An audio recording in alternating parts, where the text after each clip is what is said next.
Welcome to CrossFit East 10 Over the Bar podcast. The goal of this podcast is to answer common questions and encourage conversation between coaches, members, and the community.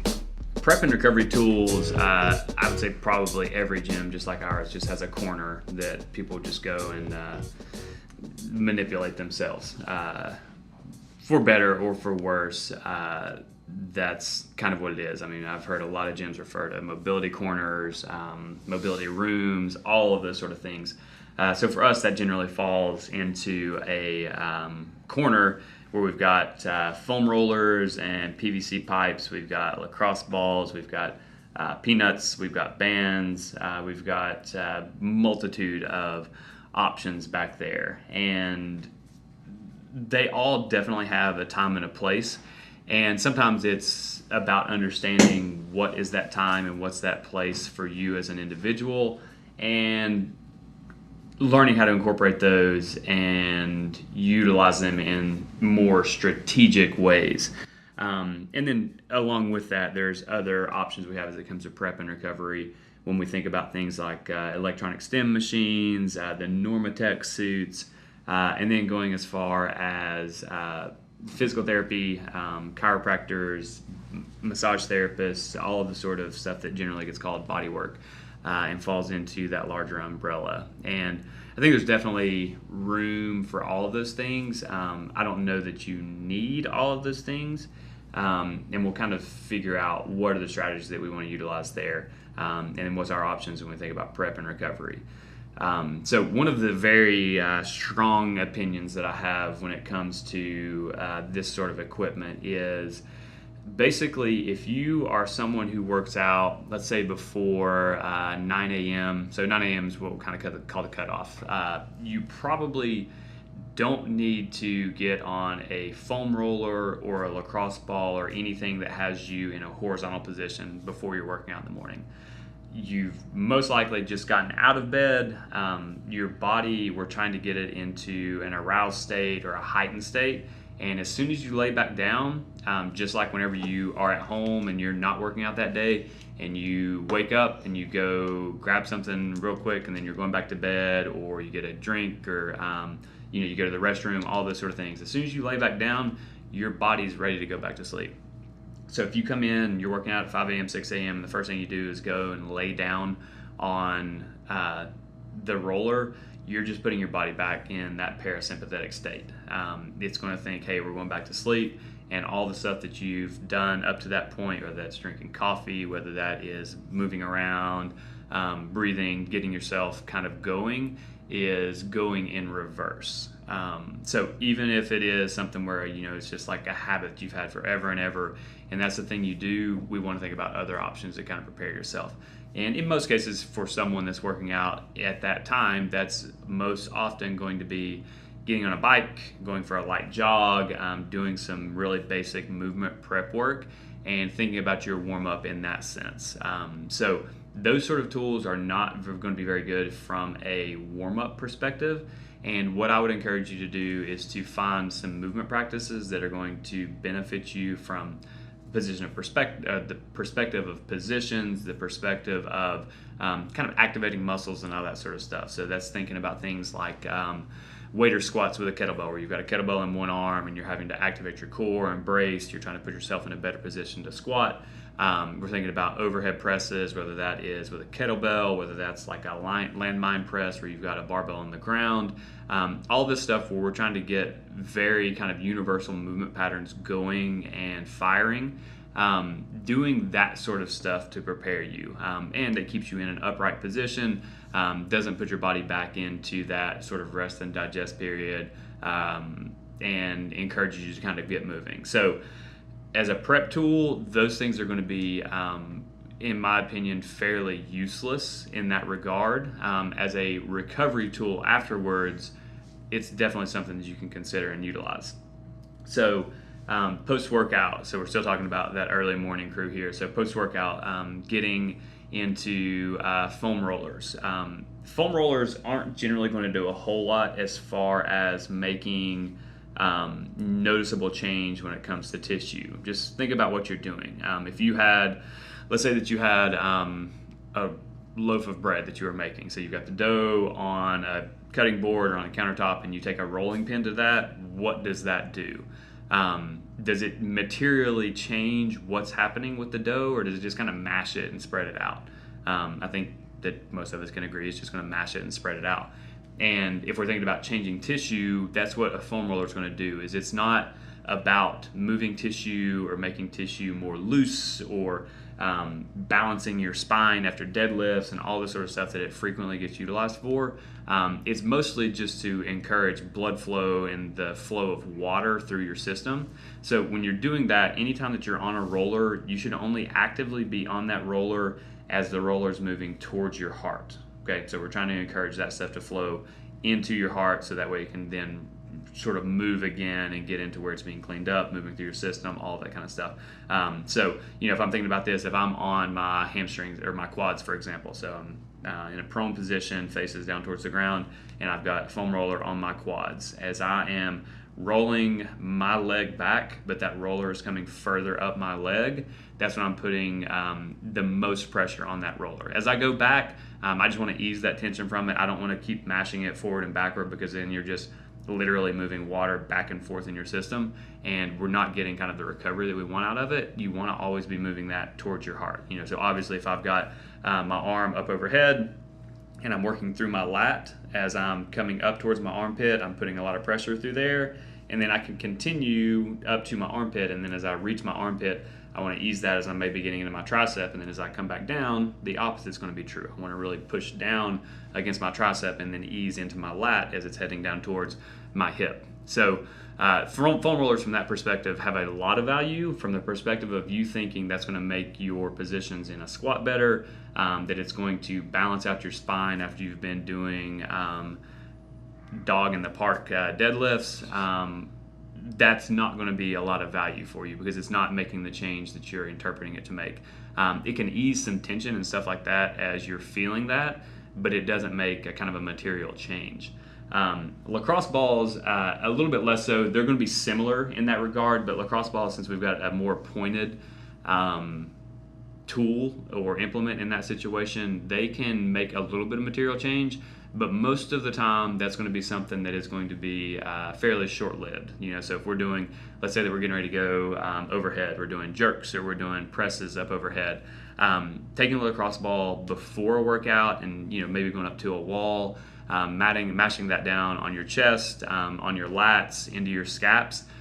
It can do some very positive things as far as getting your body prepped, moving that tissue around, getting it to start firing, and making that change in the moment. But long term, it's not going to make a big difference. So as long as we're not using that as a tool to make material change, then we're going to be pretty good as far as that goes. So in a prep perspective, that's how we'd want to utilize that. From a recovery perspective, you can use it almost as a massage, or if you think about like the massage chairs at Brookstone and all that sort of stuff. Lacrosse ball is going to be very similar to that in the sense that it's going to be a little bit more pointed tool that we can utilize to kind of move tissue around, help relieve some of that tension, some of that stress. And then after that tissue's been warmed up, it can move it around a little bit, but again, you're still mashing something that's just a little bit less dull than the roller, but still much more dull than kind of the other utilities that we can use to make that sort of change happen. So recovery, it can help kind of clear that stuff up, but just understand there's a caveat to how we're utilizing that. So those are the things you're going to most commonly see like in a gym scenario, are going to be lacrosse balls, rollers, and then we've got bands that we can utilize as well.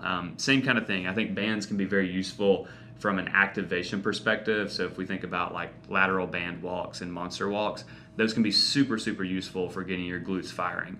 But I would put those more in the perspective of putting that in the course of the stuff I mentioned earlier, like the waiter squats and landmine presses, put together just like a circuit or 3 rounds for time, or 3 rounds for quality, where you're doing a minute on the bike, or you're running a lap around the track, and then you're doing those other pieces to prepare yourself for what you're doing.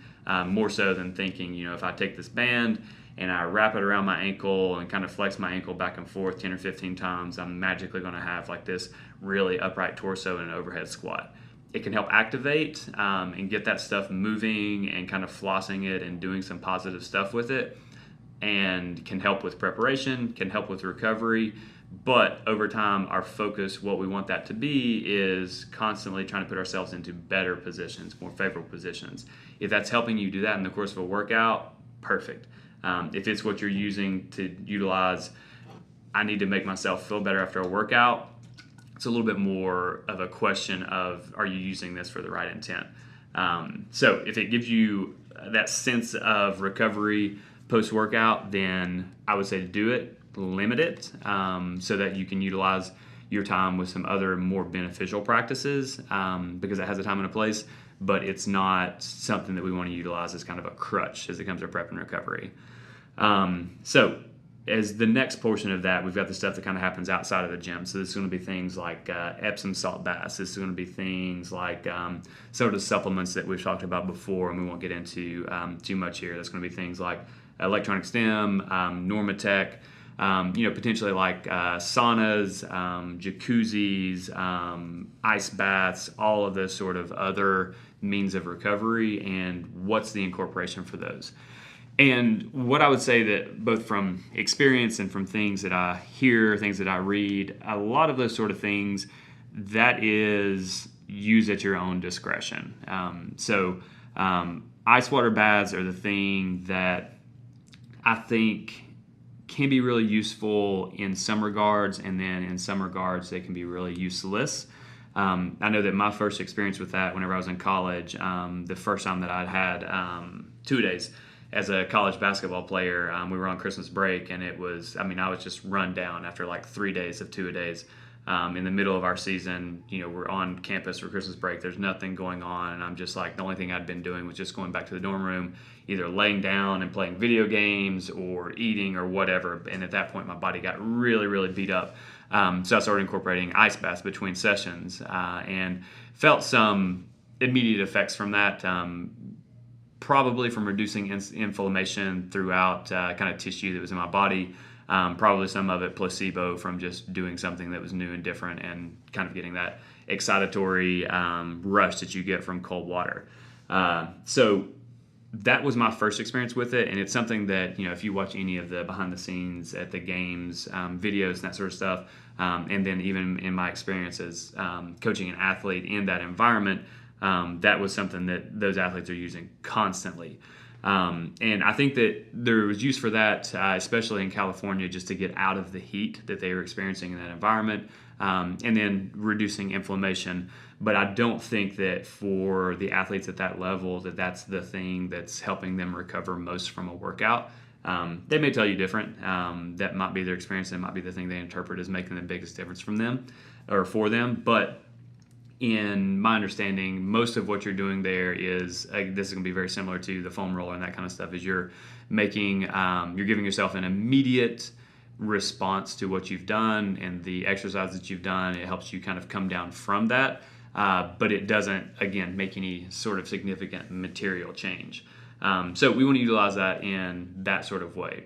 But going into the same sort of thing as we think about like contrast showers, cold showers in the morning, all of that sort of stuff, that can make a very different sort of response, because what you're doing is you're putting yourself in an environment where your body's being stimulated to do some different things, hormonally, functionally, and the way that your body's moving blood and all that sort of stuff, and you're changing your perception of what's going on. So in that regard, you're helping your prep and your recovery, because you're putting your body into a situation where it's more prepared for changes in environment. So going from warm or hot into very cold, and then back from that cold, once you get out of the shower, into a more warm environment. You're helping your body's adaptation to stress by, as soon as you feel all of that, those endorphins and everything rush through your body is going to be more accustomed to responding to those environments. So if you're in an environment training where you're cold or where you're very hot, your body becomes more adept at allowing itself to become accustomed to that environment, and then moving forward from there can make a very big difference. Saunas are very similar in the sense that, post-workout, that's something that can help kind of put your body into a more relaxed state. And then as we think about getting that warmer and warmer, turning up the heat there, then we have the possibility of becoming more adapted to stressful environments. So sauna work, both hot and cold, as it comes to the ice baths or something, that's becoming pretty popular because it's being used really, really closely with breathing work and helping your body understand kind of how to find homeostasis in very extreme environments. Even though most of us don't get exposed to those sort of extreme environments, it's ways to help your body adapt to stress, which is critical as it comes to the benefits as it comes to exercise, training, working out, all of those sort of factors. So those two, I think, have the most potential value depending upon how you're utilizing it. And then we've got the other tools as it comes to like salt baths, Epsom salt baths, and then E-stim, Normatec, all those sort of things. So first one I'll talk about is going to be kind of the more inexpensive option here and the most readily useful is going to be Epsom salt baths.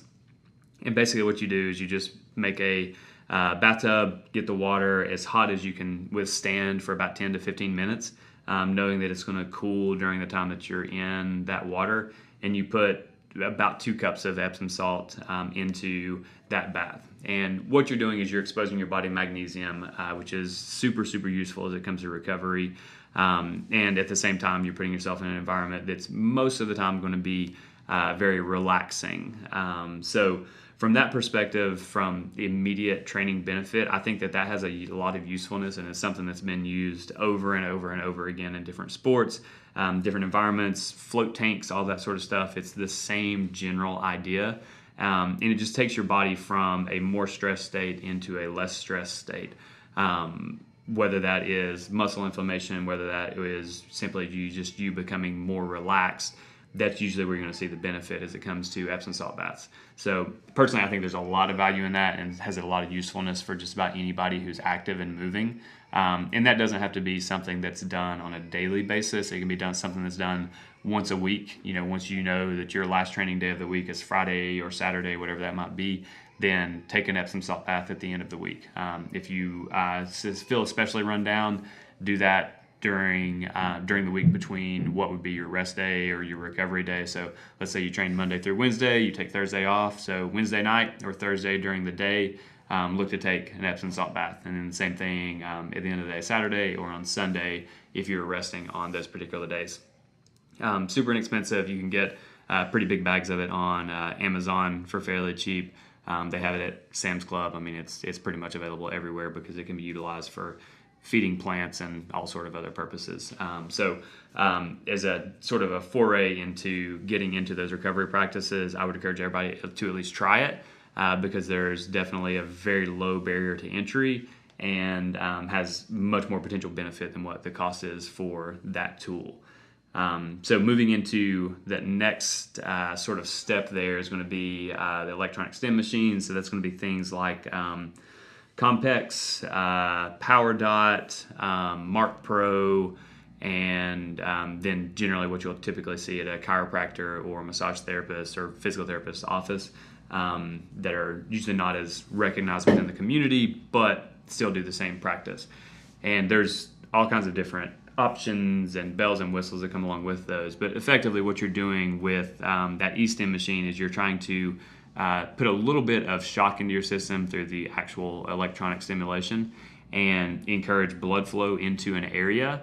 And then you're also contracting muscles. So in some ways, this can be really useful for someone who maybe has an injury, like an acute injury. Let's say they've had to have shoulder surgery, whether that's a rotator cuff or labrum, whatever. The E-stim can be really useful for engaging that musculature so that you don't experience as much atrophy as it comes to the experience of recovering from those sort of acute injuries or surgeries or things of that regard. So you're still activating and stimulating those muscles. Might not be the range of motion, might not be the movement you typically experience, but it has the opportunity to kind of keep those muscles engaged so that they don't just completely fall apart and you're starting at square one to begin with.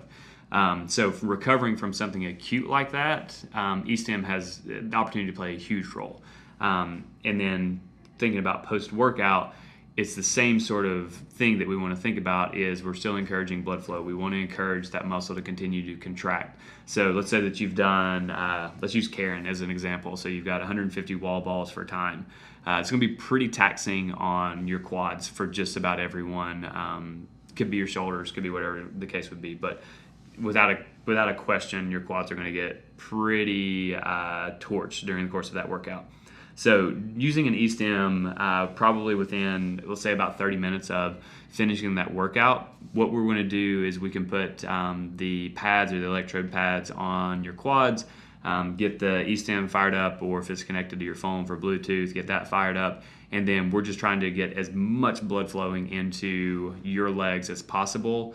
That's going to be fresh blood because it's experiencing that stimulation from the unit itself, and getting that in there so that way we can get your muscle to get oxygenated blood, get that muscle recovering as quickly as possible, and trying to take that and turn it into something where you're not going to be incredibly sore for the next couple of days, unable to train, unable to work out, but utilizing E-stim in that sense.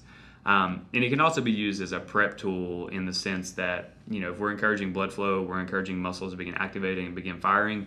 It has a lot of opportunity for that. And I know that a lot of those companies like PowerDot, Mark Pro, and Compex have within their apps or within kind of the guidebooks that they have some specific strategies that you can utilize for prep or for recovery, and just sort of the particular phases that stimulation goes through.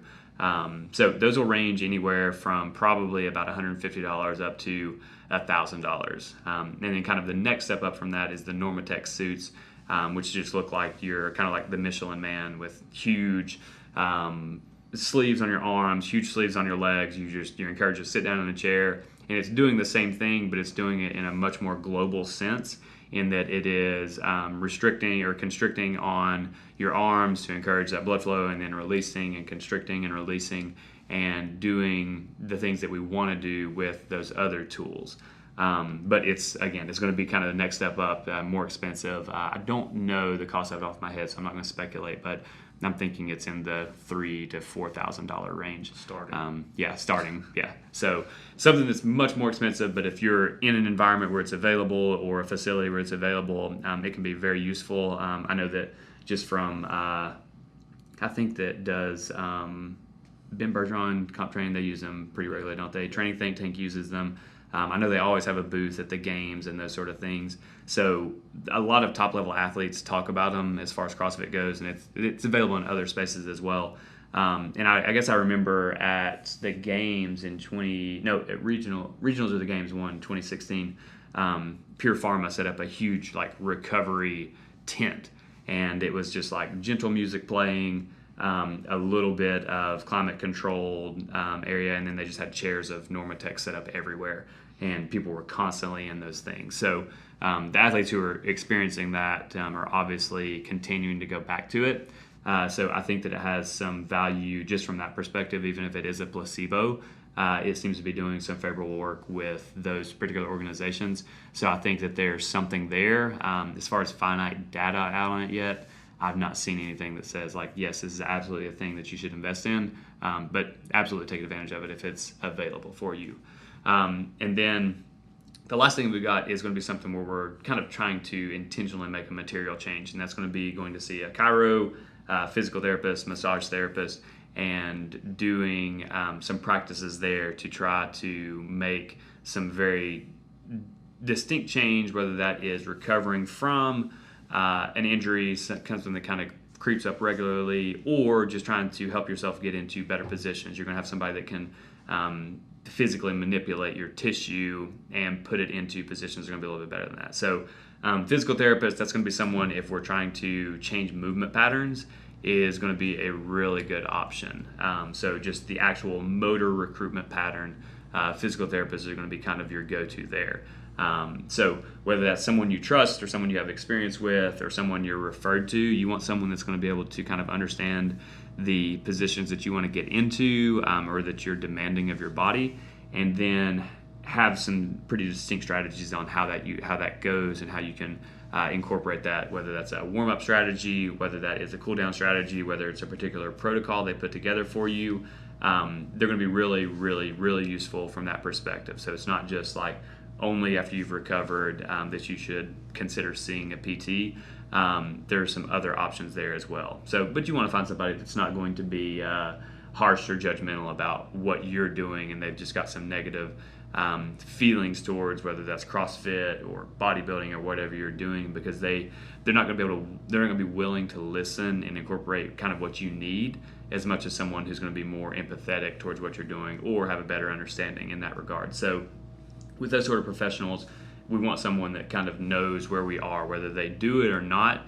You want them to be able to understand where you're coming from instead of them just putting you into a pattern for, let's say it's somebody that's had a knee injury that needs to squat again, versus someone who says, hey, I've got issues with terminal knee flexion, and because of that, it puts me into a position where my knees cave in whenever I squat, and they're not able to help do that because they're just going to have you in the same protocol as someone who's recovering from a surgery, and those are on very different ends of the spectrum as far as what we're trying to accomplish. So just be aware of that as you're thinking about those sort of professionals. And then we've got chiros and massage therapists, which are going to be, I think, probably a little bit more common as it comes to CrossFit, just because they're most often associated with kind of I'll say like the little niggles or the aches and pains that are associated with just physical activity. Whether that's as a CrossFit athlete, whether that's a professional athlete, whether that's someone who is just moving a lot day to day, those two very often go together, and they're there to make the most of what they can with sort of soft tissue and with some specific strategies they can use, whether that is scraping, whether that's dry needling, whether that's cupping. That's kind of up to what does that practice offer and what are the things that they kind of go by or what they see offers the most change, and then utilizing them to help recover from those perspectives. So let's say that it's something where you just constantly got an issue with your SI joint or sacroiliac joint, and it crops up every time that you've got kettlebell swings or you've got heavy rep deadlifts or something, because you just don't end up bending your knees as much as you'd like, and you get in this really kind of severe hinging pattern. That can cause some issues in that particular joint that may or may not show themselves as like sciatica type things, but it makes hinging very, very difficult. So what you want to do is you want to be able to express that to those practitioners and help them understand what might be going on, and then help them sort of get to the bottom of, or have them help you get to sort of the bottom of what is the cause of that. So is it soft tissue that's blocking it? Is it movement dysfunction? Is it simply that you're just not understanding how the movement should go? And in a lot of ways, those practitioners should be able to help in that regard. And then they should have some specific strategies that comes to that. So I know that there are some PTs and chiropractors that work pretty closely with CrossFit gyms, and there are some that even establish themselves within CrossFit gyms, and they'll offer some ability as far as like putting together a package of sessions that you can purchase that doesn't necessarily have to be through insurance or something like that. But a lot of insurance companies will give you the opportunity to see a chiro for like 10 sessions or something like that over the course of a year, and then there's going to be a cost associated with seeing them. So it could be something where it is potentially a very high cost, but I think that from my experience and things that I've seen, a lot of people, if they're super active and engaged in some type of sport, probably seeing a chiro, a massage therapist once every 2 to 3 weeks is going to be pretty useful, just to kind of have someone be able to take a look from the outside and see something that might be going on with tissue, maybe before it happens, as they get more familiar with you, but also someone that you can constantly talk to about the things that are happening from a movement perspective, and they can potentially help you get your body more prepared to go into a workout, so that way all of the stuff that comes to getting into that workout, recover from that workout, become a much more doable process. So thinking about cost as it comes to that and time, there's definitely both of those components that come into it that are less accessible than the other two tools that we mentioned. But having someone who can look at you from a professional perspective and give you a sense of what's maybe going on, and then help you have more longevity or more ability to get into better positions long term is only going to increase your ability to train and to get the most out of what it is that you're actually doing on a day-to-day basis. So there's several options in there, and just look at what's the barrier to entry that causes the least option, or causes the least as sort of a wall for you to get into that. Give it a shot. Try changing some different strategies as it comes to prepping for a workout, recovering from a workout, and really think about what works and what doesn't work. Where am I actually seeing change versus where do I perceive change? So get on a roller, or go to a mirror, squat, get on a roller, get off the roller, look in the mirror, squat. Did I see any change? No. Well, I probably don't need to do that. Or if you do see change, maybe it's something that has some value. But use more than just kind of your perception. Use what you're seeing as sort of physical change to make the determination on, is this something that's worth my time, worth my energy, worth my money, and sort of go from there. As you're thinking about different ways that you can utilize all of these tools for prep and recovery.